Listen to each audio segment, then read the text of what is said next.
Now, I have to say at first I'm disappointed. You only used the word woke twice. I had bet the over because I know how much my Republican friends love using the word woke. If we had $1 for every time they use the word, we'd be able to pay off the national debt. Still to this day, I have no idea what exactly the word means, and I can't say I'm terribly interested in finding out.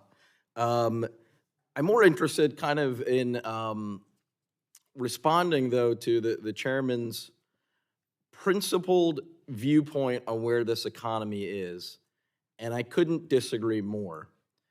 And here's why. His very pessimistic assessment of doom and gloom, and that the debt is doomed us, and that Americans are struggling today more so than at any time in our history, that perception runs completely contrary to all of the evidence in front of us. Right now in America, we have lower unemployment than at any time in my lifetime, and I'm 46. You have to go back 55 years till the last time we had an unemployment rate this low. He brought up inflation, which has been a challenge. The good news is, as the data showed yesterday, 8 consecutive months inflation has dropped. Inflation, which of course was caused worldwide coming out of the pandemic, inflation is lower in the US than the UK, Germany, France, most of our peer countries, and the average of OECD countries. We are such a marvel, as I pointed out when we had a good, vigorous debate on the House floor last session week over the DOA Act. The Economist magazine just a couple weeks ago devoted their entire cover and a leading article to just attempting to explain the marvel of the American economy.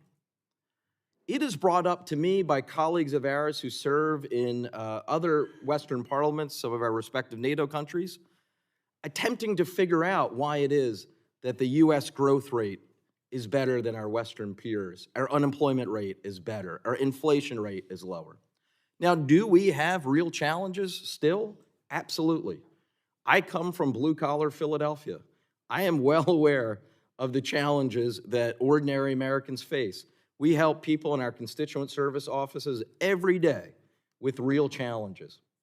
But the way to help them is not to pass a bill, as the House of Representatives did 2 weeks ago, that according to Moody's would lead to 800,000 fewer jobs by the end of next year, and a greater likelihood of a recession. Again, quoting from Moody's report. That is not the way to go. The way to go is not to threaten the full faith and credit of the United States. We have raised the debt ceiling 103 times since 1940, the majority of which were under Republican presidents.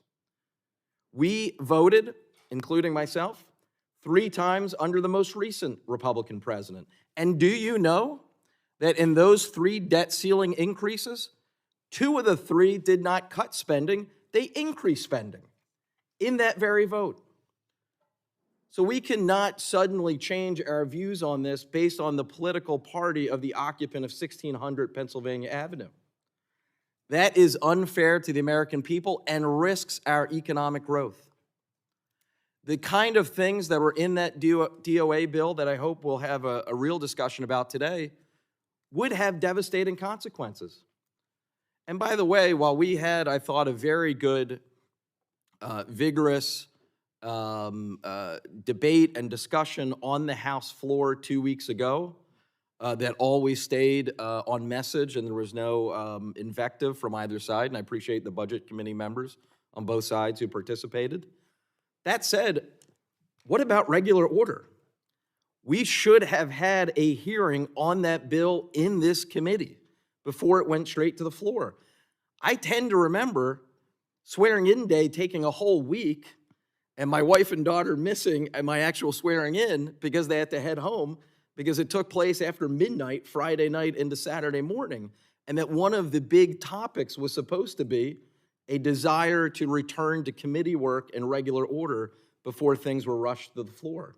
Unfortunately, that did not happen. So I hope today, 2 weeks late, we can take this opportunity to have essentially the committee hearing on the bill that passed 2 weeks ago, even though it is clear that that bill will be DOA in the Senate.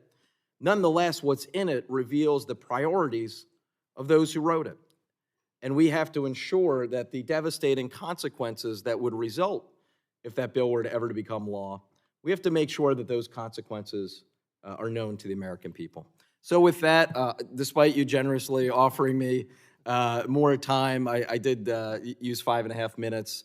I will yield there. Look forward to hearing from the witnesses as well as our colleagues. Thank you.